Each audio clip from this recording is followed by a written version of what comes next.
गुरुमुखो, क्या सद्गुरु दरबार को सच्चे हृदय से आप अपना घर समझते हैं? चलिए आज मैं आपको द्वितीय पातशाह जी की श्री लीला सुनाती हूँ।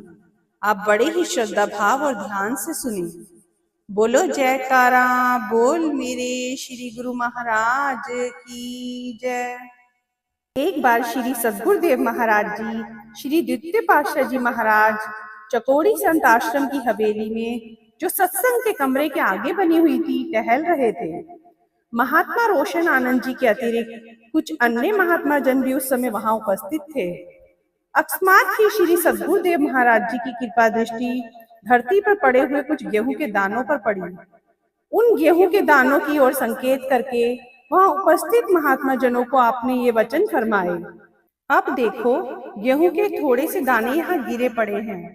आप में से कितने ही गुरुमुख यहाँ से गुजरे होंगे और सभी की दृष्टि भी इन गेहूं के दानों पर अवश्य पड़ी होगी, परंतु इनको तुच्छ समझकर किसी ने भी इनकी ओर ध्यान नहीं दिया।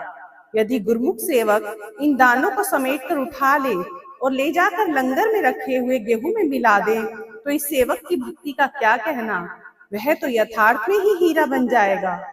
गुरुमुखों के हृदय में दरबार के प्रति हित चिंता का होना अति आवश्यक है। जिस सेवक के हृदय में दरबार के प्रति जितनी अधिक हित चिंता होगी, उतनी ही शीघ्र वह भक्ति पथ पे उन्नति करेगा।